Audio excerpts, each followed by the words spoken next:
Last episode में हमने देखा था ओनिजुका ने नोबुरा को बचा लिया था, लेकिन इन सबसे वाइस प्रिंसिपल की गाड़ी की ऐसी की तैसी हो गई थी। अब आगे इस एपिसोड की शुरुआत में हमें एक बिलबोर्ड को दिखाया जाता है जहां बहुत से टीचर खड़े होकर देख रहे थे। इसमें हम देखते हैं कि ओनिजुका जिस क्लास का होमरूम टीचर था, उस क्लास के बच्चों ने उसकी फोटो खींचकर और उस फोटो को एक न्यूड फोटो में एडिट करके उसका बिलबोर्ड लगा दिया था। ये देखकर सभी के सभी शॉक्ड थे। अब हमें ओनिजुका को दिखाया जाता है जो अपने स्टोर रूम यानी अपने रूम से बाहर निकलकर सीढ़ियों से नीचे उतर रहा था। तभी वो नीचे आकर देखता है नोटिस बोर्ड पे बहुत सारी भीड़ लगी है। फिर वो जाकर अपनी फोटो देखता है। ये देखकर वो शॉक्ड होता है किसी ने न्यूड फोटो पर उसकी फोटो काट कर उसे एक प्रोफेशनल तरीके से एडिट करके वहाँ पर लगा दिया था। ये देखकर मिसुकी कहती है, मैंने सोचा नहीं किसी ने एडिट किया है। फिर ओनिजुका एक बच्चे पर चिल्लाते हुए कहता है, क्या तुम्हें यकीन नहीं हो रहा, ये एक फेक फोटो है। फिर वो अपना पैंट खोल कर दिखाने लगता है और बोलता है, देखा तुमने, यहाँ कोई भी निशान नहीं है। ये देखकर तो वहाँ की सारी लड़कियां भागने लगती है और वहाँ के सारे लड़के हंसने लगते हैं और पूरे ग्राउंड में शोर होने लगता है। तभी हमें उसी के क्लास के बच्चों को दिखाया जाता है जो छुप कर हंस रहे होते हैं। तभी वहाँ प्रिंसिपल आकर कहती है, ओनिजुका लगता है बच्चों ने तुम्हें परेशान करना स्टार्ट कर दिया है, इसलिए अब तुम इसे हैंडल कर लेना। और ये सीन नहीं कट होता है। अब हमें ओनिजुका के क्लास के बच्चों को दिखाया जाता है जो उसके बारे में बातें करते हुए हंसे जा रहे थे। ये देखकर नोबुरा खुश नहीं होता। इधर क्या तुम्हें मुझ पर विश्वास नहीं है? तो वो टीचर कहता है, नहीं, मुझे तुम्हारे ऊपर विश्वास नहीं है, मुझे लगता है उस पोस्टर में तुम ही हो। उसका पूरा कार डिमोलिश हो गया जिस कारण वो बहुत ही दुखी था। वो ओनिजुका को मारने की कोशिश करता है क्योंकि वो उसे अपने कार का कातिल समझ रहा था, लेकिन तभी दूसरे टीचर आके उसे पकड़ लेते हैं। इधर ओनिजुका खुद सदमे में था अपने पोस्टर की वजह से। अब हम क्लासरूम का सीन देखते हैं जहाँ क्लास के बच्चे बोलते हैं, हम इस टीचर को 1 महीने भी टिकने नहीं देंगे और इससे पहले ही भगा देंगे। फिर ओनिजुका अपने क्लास में आता है। तब वो देखता है कि ब्लैक बोर्ड पर एक और फोटो लगा हुआ है जिसमें वाइस प्रिंसिपल और ओनिजुका दोनों नंगे खड़े होते हैं। ये देखकर तो उसका दिमाग खराब होने लगता है और वो अपना सिर पकड़कर पीटने लगता है। ऐसी फोटोज देखकर वो तो बार बार ये सोचकर रो रहा होता है कि वाइस प्रिंसिपल और वो ऐसा कैसे कर सकते हैं। उसकी हरकतें देखकर क्लास के सारे बच्चे हंसने लगते हैं। और अब हमें ओनिजुका को टेरेस पर दिखाया जाता है जहाँ वो सोचता है कि आखिर ये कैसे हो सकता है, मुझे कैसे भी करके मिसुकी मैम को समझाना ही होगा, मुझे उनका समझाना बहुत जरूरी है। इधर प्रिंसिपल मिसुकी मैम को अपने अंदाज में समझाती है कि वो फोटो फेक है। इधर हमें वाइस प्रिंसिपल को उसके रूम में दिखाया जाता है जो बेचारा अभी भी सदमे में था। तभी वहाँ पर एक टीचर आकर उसे वही फोटो दिखाते हैं जिसमें वो और ओनिजुका नंगे खड़े होते हैं। ये देखकर तो वाइस प्रिंसिपल को कोई भी फर्क नहीं पड़ता क्योंकि वो पहले से ही अपने कार वाले सदमे में था।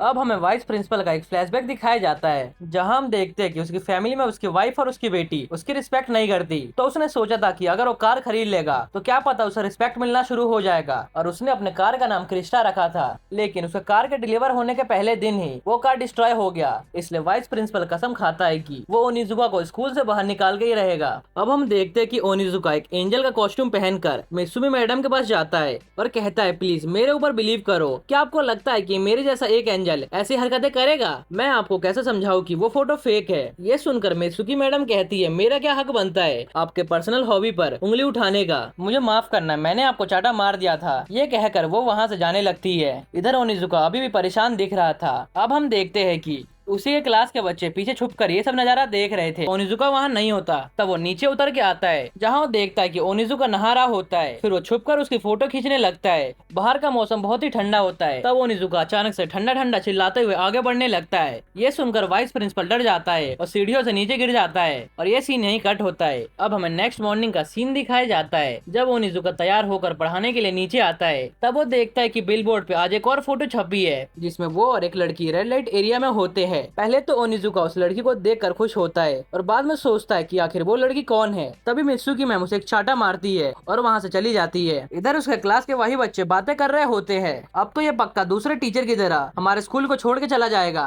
तब काकोजी बोलता है, मैं इसके लिए एक और फोटो को एडिट करूंगा। अब हमें ओनिजुका को शर्म के कारण टेरेस पर बैठे हुए दिखाया जाता है जहाँ अभी भी वाइस प्रिंसिपल उसकी जासूसी कर रहा था। इधर क्लास में बाकी के टीचर्स ओनिजुका की फोटो को देखते हुए मित्सुकी मैम से पूछते हैं, मैडम क्या आपने फोटो देखा? तब मित्सुकी कहती है, हाँ मैंने देखा, लेकिन अब मुझे और नहीं देखना। तब वो टीचर कहता है, हमारे स्कूल में पहले भी ऐसा हो चुका है, लेकिन इस बार जिसने फोटो एडिट किया है उसने बहुत ही बढ़िया काम किया है। देखने में बिल्कुल भी एडिटेड नहीं लग रहा, ऐसा लग रहा जैसे बिल्कुल रियल है। ये जिसने भी किया है बिल्कुल प्रोफेशनली एडिट किया है। इधर छत पर ओनिजुका बैठते हुए सोचता है, कहीं मेरे अंदर कोई शैतान तो नहीं है जो शायद मेरे सोने के बाद ये सब काम करता हो। और ये सब सोचकर वो हंसने लगता है। फिर वो उदास होते हुए कहता है, नहीं, मुझे ये सब फालतू की बातें नहीं सोचनी चाहिए। तभी वहाँ पर नोबुरा आता है जो उसे बताता है कि सर आपके ऊपर कोई भी शैतान नहीं है, बल्कि ये काम तो हमारे क्लास के बच्चों ने किया है, वो सब शैतानी करते रहते हैं। फिर वो बताते जो पहली फोटो है वो उन्होंने मैगजीन से उठाया था। तब नोबुरा उस बच्चे का नाम बताने वाला होता है जिसने उस फोटो को एडिट किया है। तब ओनिजुका उसे मना करते हुए बोलता है नहीं, मैं उस बच्चे को खुद से ढूंढ के निकालूंगा। फिर वो नीचे जाने लगता है। तब रास्ते में उसे मित्सुकी मैम दिखती है। फिर मित्सुकी ओनिजुका से माफी मांगते हुए कहती है सर मुझे माफ कर दीजिए, मैंने आपको फिर से चाटा मार दिया और मैंने आपके ऊपर विश्वास नहीं किया। ये सुनकर ओनिजुका खुश होने लगता है और सोचता है लगता है मित्सुकी मुझे पसंद करती है। फिर वो मित्सुकी मैम से कहता है कोई बात नहीं, आपने मुझ पर विश्वास किया, यही मेरे लिए काफी है। फिर मित्सुकी उसे डिनर के लिए इनवाइट करती है। तब ओनिजुका उसे एक्सेप्ट कर लेता है और नीचे जाने लगता है और कंप्यूटर रूम आकर देखता है कि उसे क्लास के बच्चे कंप्यूटर को घेरा लगाए खड़े होते हैं। उनमें से मुराई कहता है अगर हमने इस फोटो को इंटरनेट पर डाल दिया तो पक्का इसे स्कूल से निकाल दिया जाएगा। तभी वहाँ ओनिजुका आकर कहता है एक मिनट जरा मुझे भी तो दिखाओ। ये देखकर चारों लड़के शॉक्ड हो जाते हैं। तब ओनिजुका कागोजी को पकड़कर बाहर ले जाने लगता है। ये देखकर मुराई चिल्लाता है आखिर तुम इसे कहाँ ले जा रहे हो। तब ओनिजुका बोलता है अगर तुम पीछे आओगे तो मैं तुम्हें जान से मार दूंगा। फिर ओनिजुका बताता है मुझे कागोजी को उसका काम का पेमेंट करना ही होगा। फिर वो उसे दूसरे कमरे में लेकर आता है। तब कागोजी बोलता है अगर तुम मुझे मारोगे तो तुम्हें स्कूल से निकाल दिया जाएगा। तब ओनिजुका फुल सीरियस हो जाता है और उसे कहता है तुम्हें मेरा एक काम करना पड़ेगा। फिर वो अपने जेब से बहुत सारे लड़कियों के मैगजीन निकालता है और बोलता है देखो ये 4 फोटो है, इनमें से तुम एक एक पार्ट निकाल कर मुझे एक फोटो बना दो। तुम समझ गए ना, तुम्हें कौन सा पार्ट किसका लेना है। अगर तुमने ये काम कर दिया तो मैं तुम्हें 2000 रुपए दूंगा और अगर काम अच्छा होगा तो मैं तुम्हें बहुत सारे कैसेट्स भी दूंगा जिसमें बहुत ही अच्छी अच्छी वीडियोस है। ये सुनकर तो काकोजी थोड़ा शॉक्ड होता है। फिर वो बोलता है ठीक है मैं चलता हूँ, तुम्हारे पास टोटल 1 हफ्ते का टाइम है, तुम अपना टाइम ले सकते हो और एक अच्छा फोटो बनाना। और वहाँ से जाने लगता है।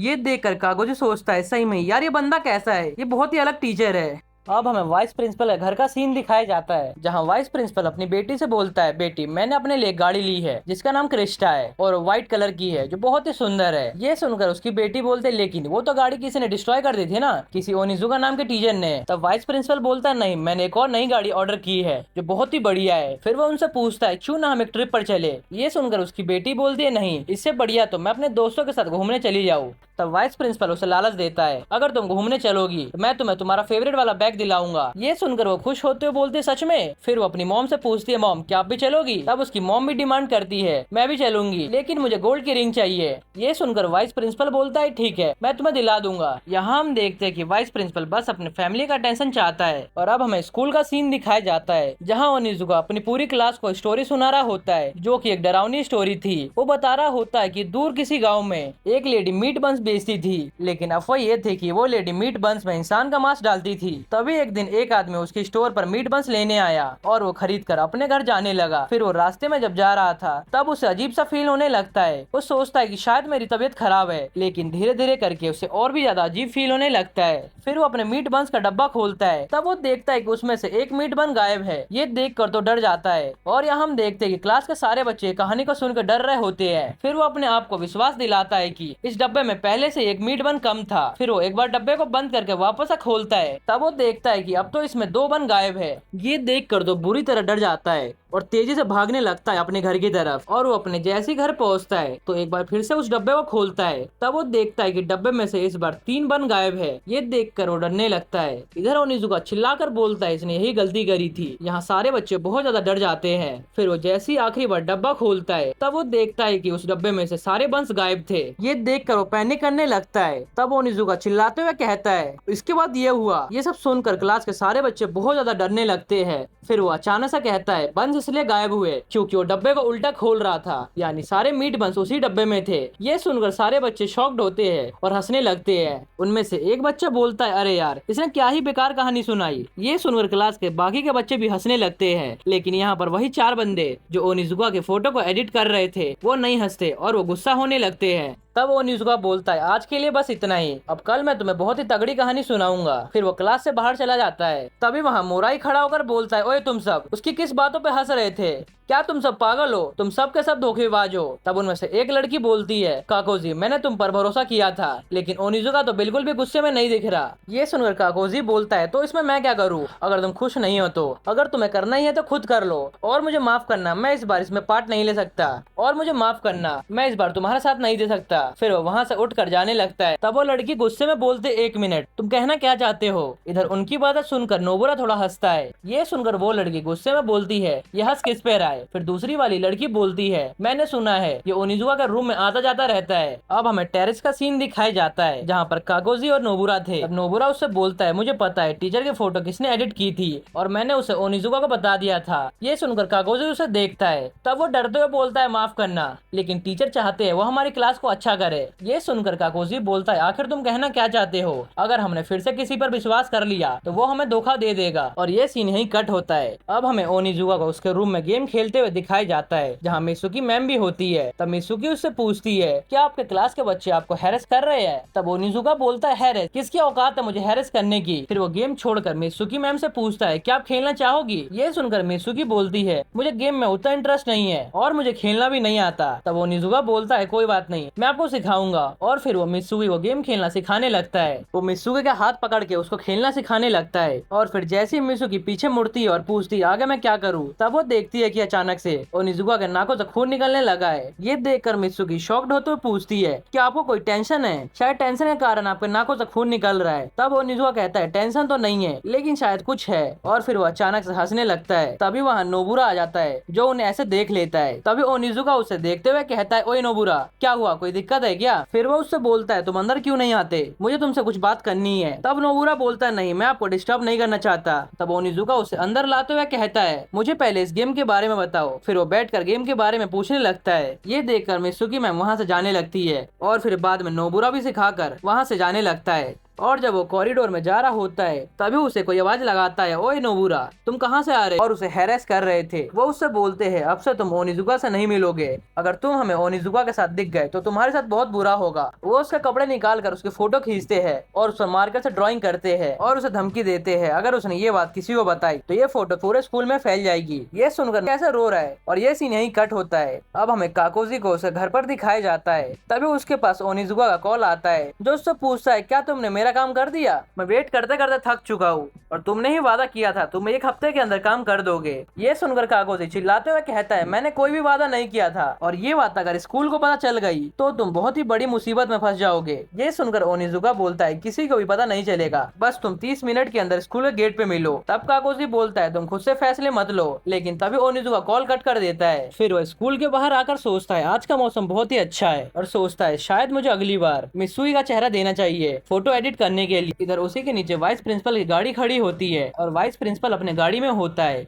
तभी ओनिजुका तेजी से गाड़ी पर चढ़ता है और उस गाड़ी पर कूद कर